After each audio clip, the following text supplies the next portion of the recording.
No Acre são 7 horas e 18 minutos. Já estamos de volta com o terceiro bloco do Bom Dia Rio Branco desta quinta-feira, 20 de junho, agradecendo sempre a sua audiência e a sua companhia. Conforme eu anunciei antes do intervalo comercial, eu recebo aqui nos estúdios do Bom Dia Rio Branco o senador Márcio Bittar, do MDB. Senador, bom dia.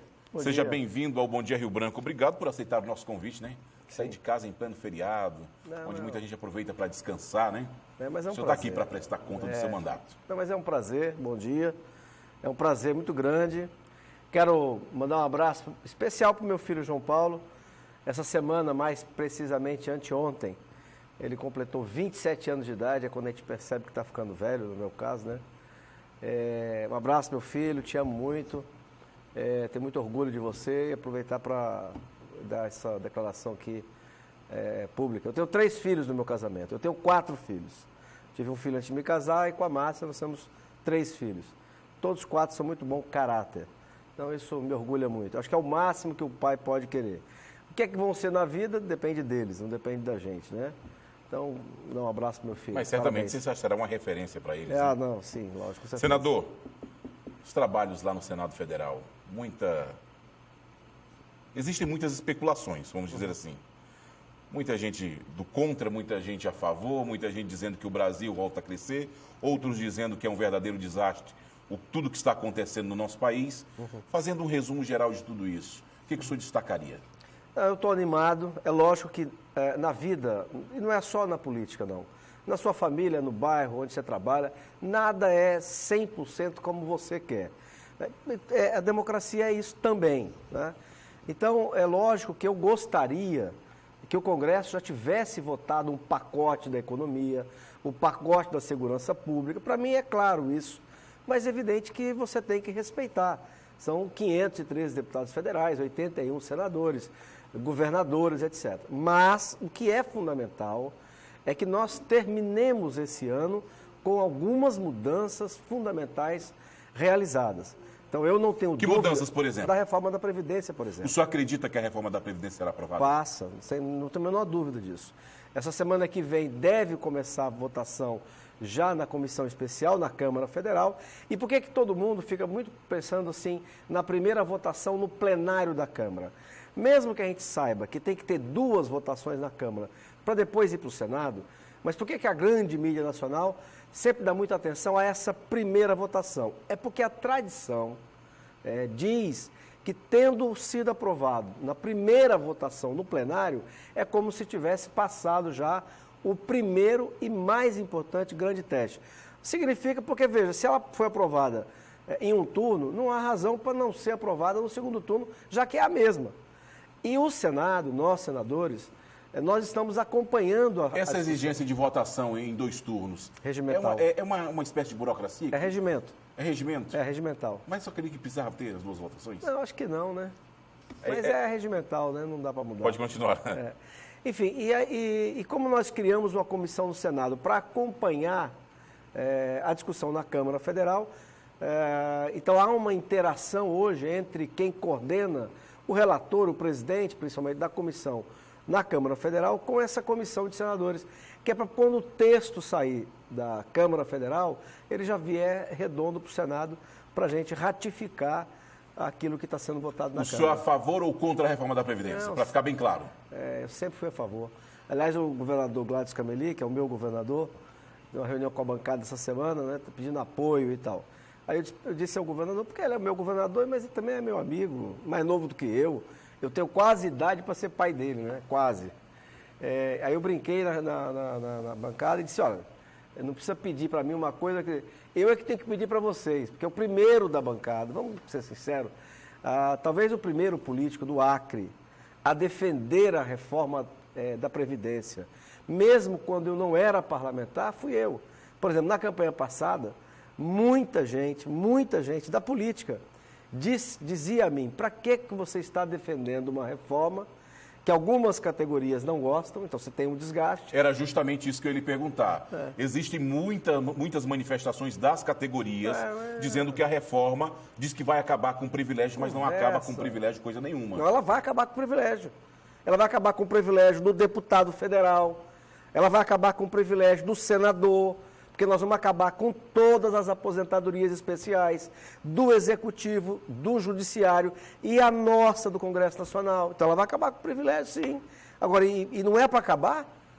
Ora, quantos brasileiros estão sustentando marajás que se aposentaram da Assembleia Legislativa, do Congresso Nacional, ex-governadores, recebendo 30, 40, 50 mil reais, desembargadores, juízes? O discurso do Kennedy, famoso na posse, não é porque ele fez as pessoas chorarem, não. É porque quando ele diz o seguinte, olha, está na hora de vocês pararem de pensar no que é que o país pode fazer por vocês e pensar o que é que vocês podem fazer para o país. Quer dizer, isso é uma filosofia. Se todo mundo continuar achando que pode se aposentar aos 50 e poucos anos de idade, ganhando 30, 40, 80 mil, não tem como sustentar. E aí quem vai ser penalizado? A professora, o professor, que não ganha 5 mil reais de aposentadoria e que daqui a pouco chega na boca do caixa e não tem dinheiro. A Previdência tem déficit? Isso não é, desculpa a franqueza, isso não era mais nem para ser perguntado. Por quê? Porque isso é um fato.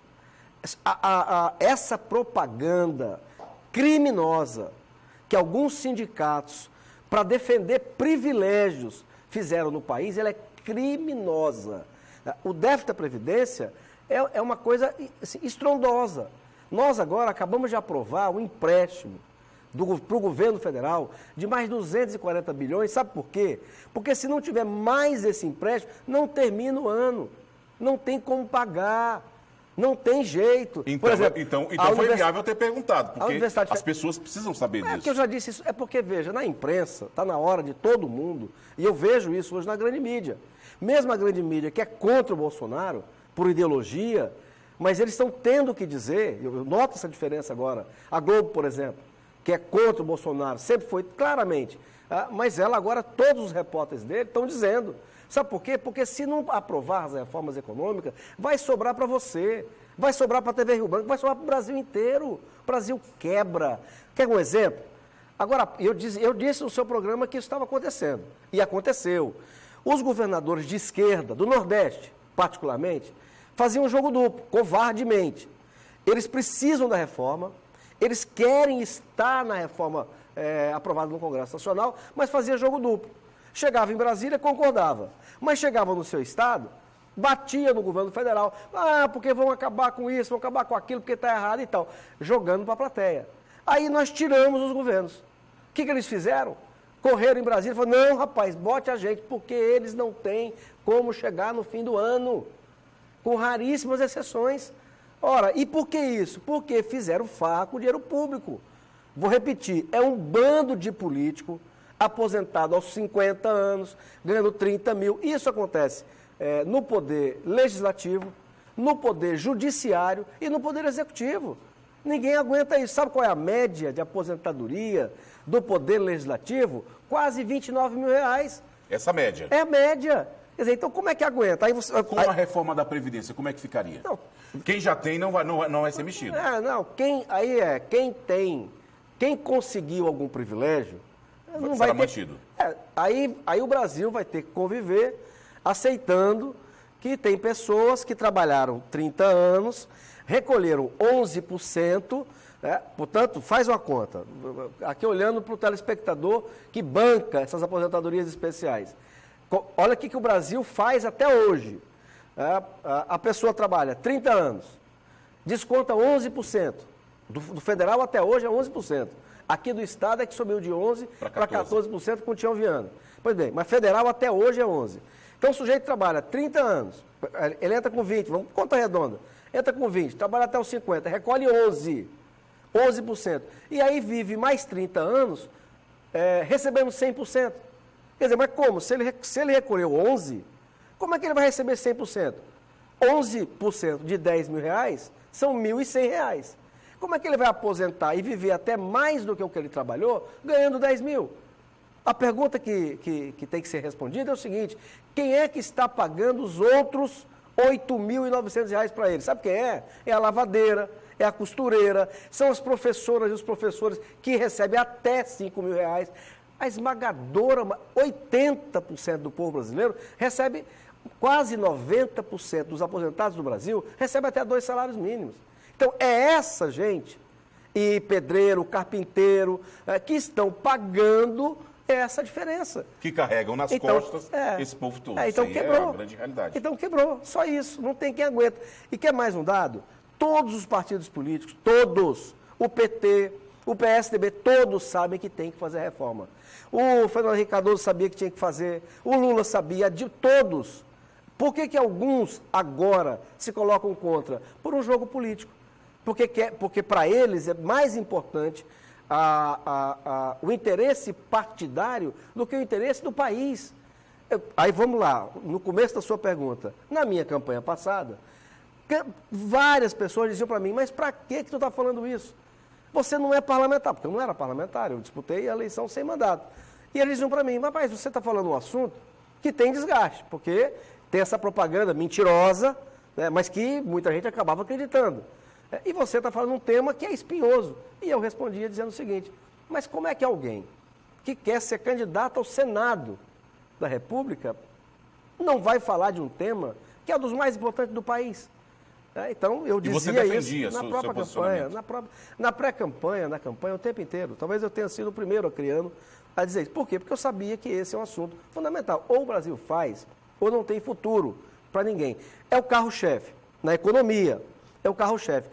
Feita a reforma da Previdência, que nós vamos fazer, estamos fazendo, aí vem a reforma tributária, que é para diminuir carga tributária, simplificar, desburocratizar. Vem o programa de privatização. O Brasil tem 166 empresas estatais. Sabe para que isso serve, meu querido amigo, minha querida amiga? Para gerar bico para política em Brasília, rapaz. Que é o caso da Petrobras. Que tomaram conta da Petrobras, para quê? Estavam preocupados em melhorar a qualidade do combustível no Brasil? Estavam preocupados em abaixar o preço do diesel e da gasolina? Não, estavam preocupados em se locupletar.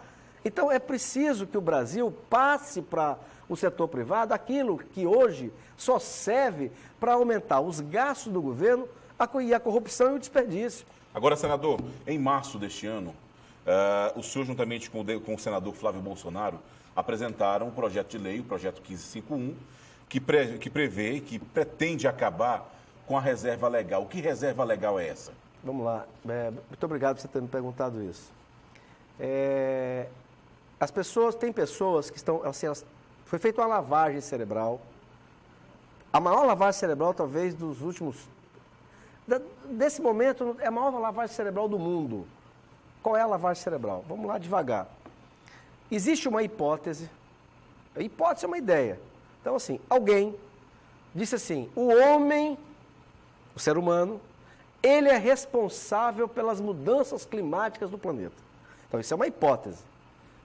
Alguém está dizendo que o ser humano é o responsável por mudanças climáticas no Brasil. Bom, essa hipótese, ela foi comprovada, eu estou dizendo para você com clareza, aqui para quem estiver me ouvindo da universidade, essa hipótese foi comprovada? Não.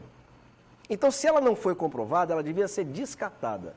Qual é a hipótese que foi comprovada? A hipótese comprovada pela história do planeta é que as mudanças climáticas que o nosso planeta sofre e sofreu, ela tem causas naturais, não é o ser humano. Vamos pegar alguns exemplos.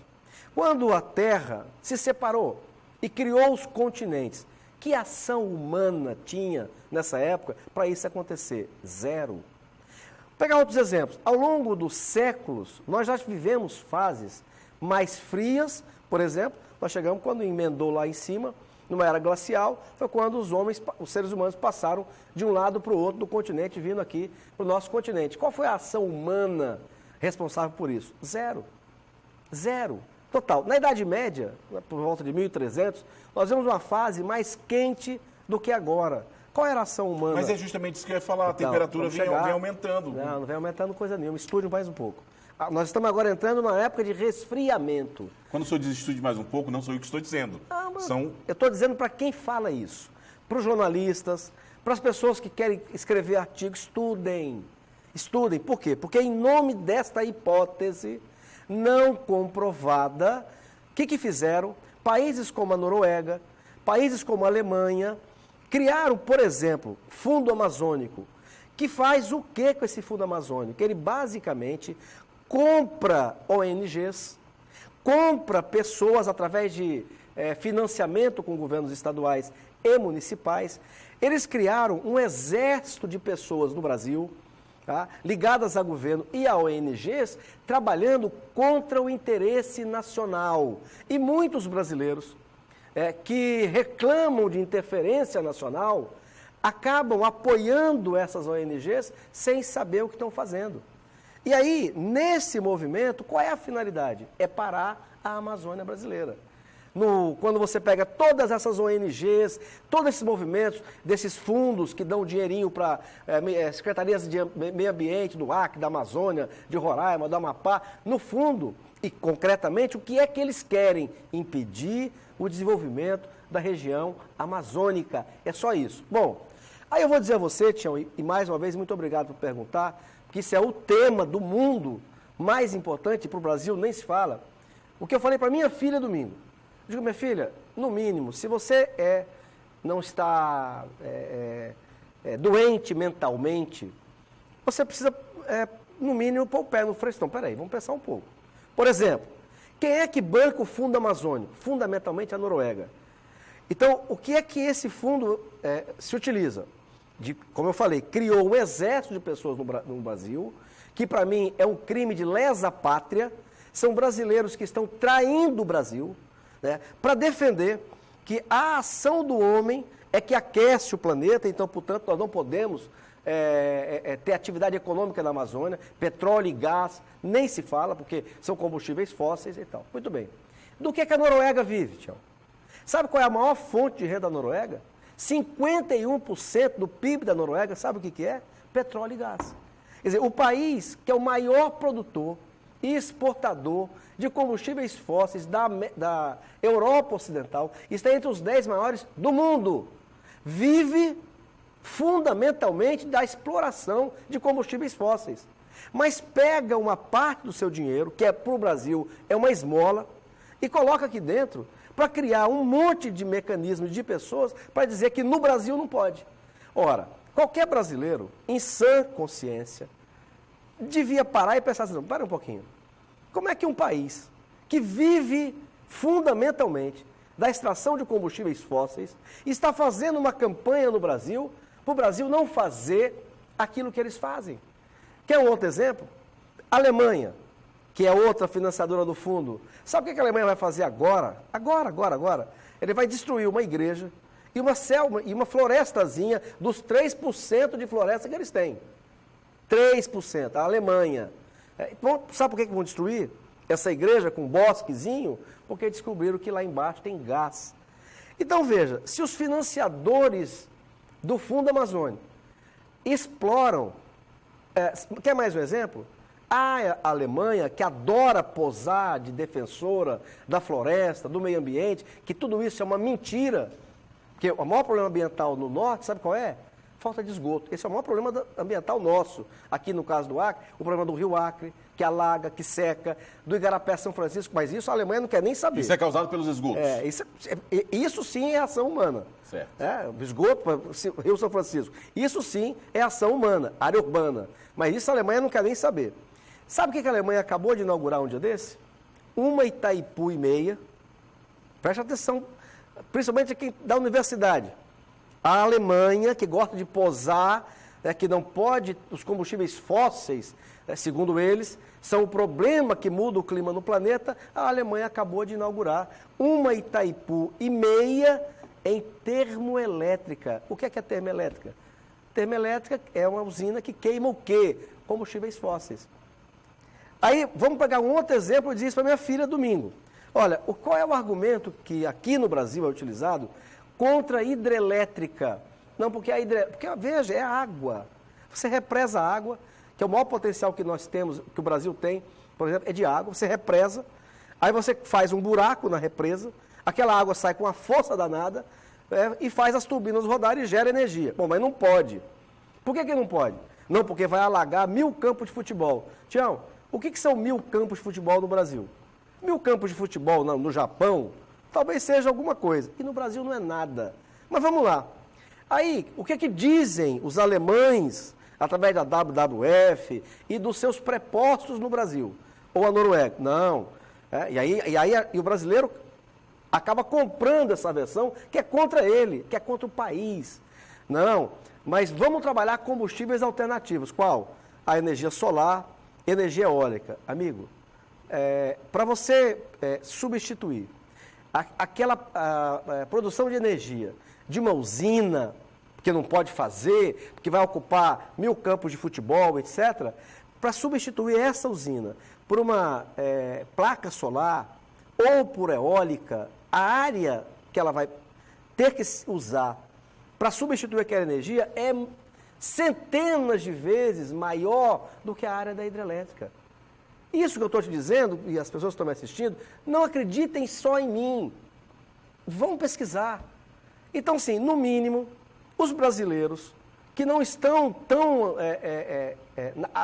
recebendo dinheiro deles para defender o interesse deles, deveriam parar e pensar um pouco. Espera aí. Como é que países... Onde está o erro?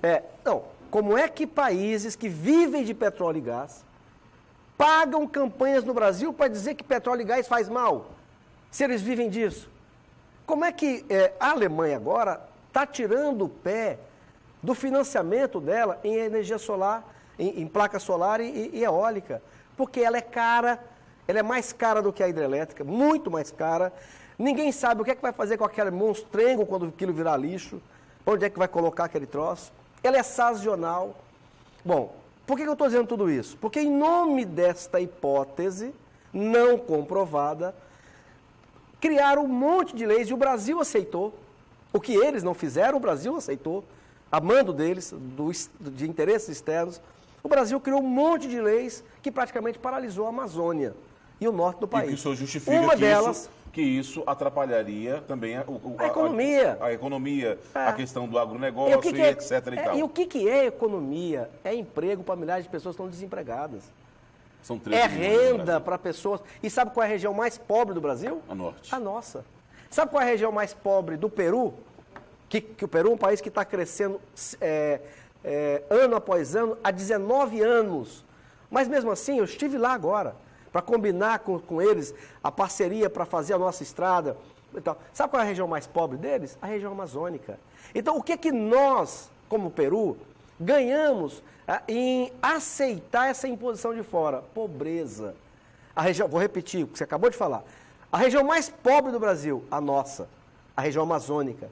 Qual é do lado de lá do Peru? Qual é a região deles mais pobre? A região amazônica. Bom, então, em nome desta hipótese não comprovada, criou-se um monte de leis. Uma delas é aquela que diz que na propriedade privada, e note que isso só existe no Brasil, não tem nenhum país do mundo que tenha isso que o Brasil fez, além das reservas indígenas, reserva extrativista, tudo que é tipo de reserva, mais a PPP, que é a área de proteção permanente, que é a beira de Igarapé, então, isso não está em discussão. Além disso, o que é que fez a lei no Brasil? Ela pegou a propriedade privada, propriedade particular, propriedade privada, né? E aqui, chegando até 80%. Então, vamos lá. O sujeito tem 100 hectares ou 1000 hectares. O governo disse numa lei, que eu sempre fui contra, não é agora não. Se pegar declarações minhas ao longo dos 20 anos, 30 anos, vai dizer que eu sempre disse isso. O governo pegou 80% da área dele e tomou dele. Pior do que desapropriar, porque tomou, não pagou e ainda transformou este proprietário... Que é o que eles chamam de reserva, não é isso? Que é o reserva legal. E transformou este proprietário em fiscal dos 80%. Ele não pode usar, mas é ele que tem que cuidar. Ele que tem que fazer a limpa na cerca, ele que tem que cercar, ele que é responsável de fiscalizar para não deixar alguém tirar uma árvorezinha e tal. Isso é insano. Então, o Brasil, na propriedade privada... Ele fez algo que nenhum lugar do mundo fez, eu sou contra, sempre fui contra, e é isso que eu e o Bolsonaro queremos acabar. Devolver ao proprietário privado, particular, a posse da sua terra. Aí o Brasil, com isso, o Brasil tem, Tião, e é bom que esse dado não é meu, é do Brasil e confirmado pela NASA. O Brasil tem 66% do seu território em vegetação nativa. Nenhum dos 10 maiores países do mundo tem algo nem parecido com isso.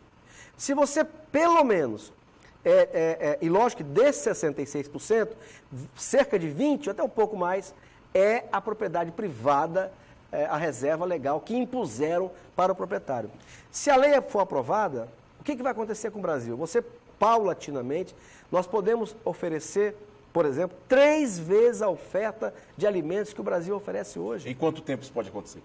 Em anos, né? Aí depende da atividade econômica e tal. Então, hoje, com essa lei que invadiu o direito de propriedade, o Brasil deixa de produzir 3 vezes mais do que ele poderia produzir na agricultura.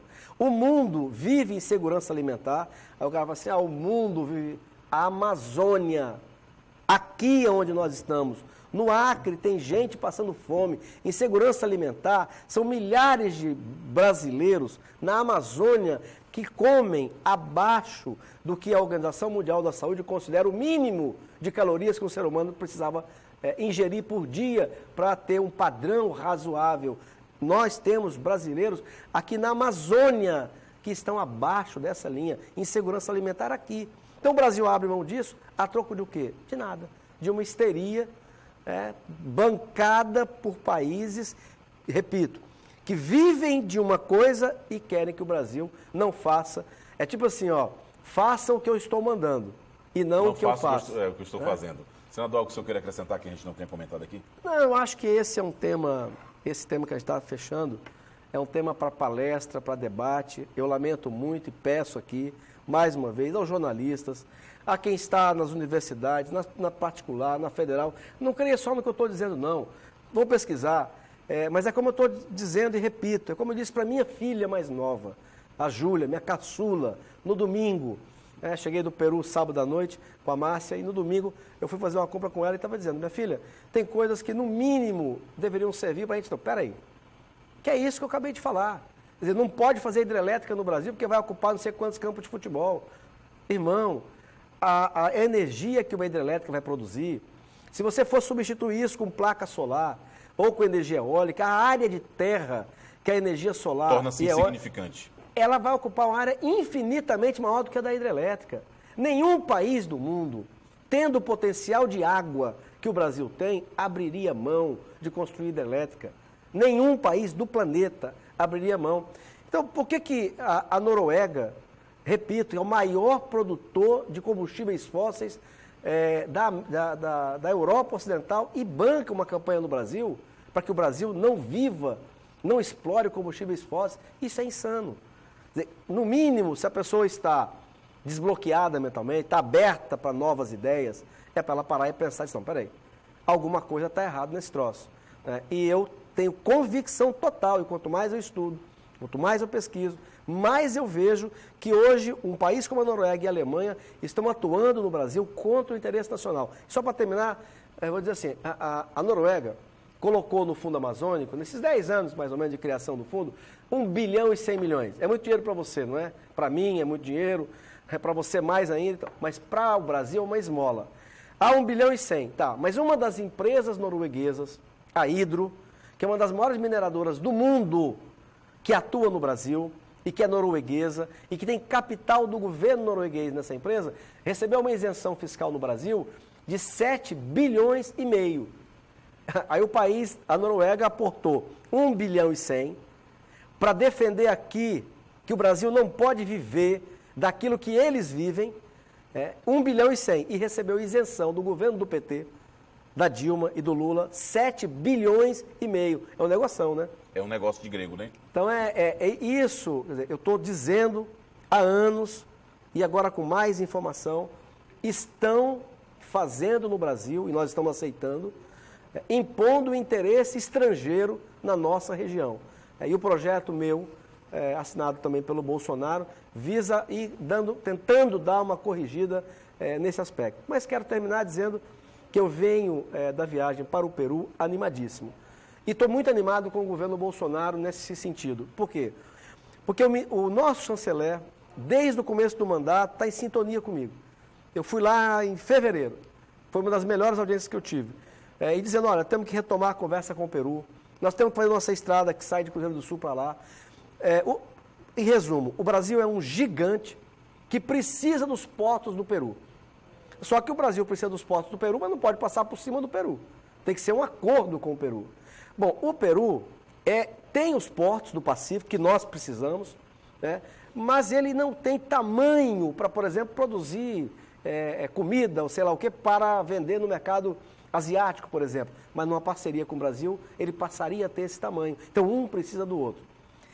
Há 3 dias de audiência cheia, o senador, meu amigo, Petecão, eu e ele juntos, mais o deputado Manel, né? Desculpa, sou ruim de nome, um deputado federal nosso, a Jéssica também. Manel Marcos, desculpa, perdão, Manel. Manel Marcos foi, a Jéssica também.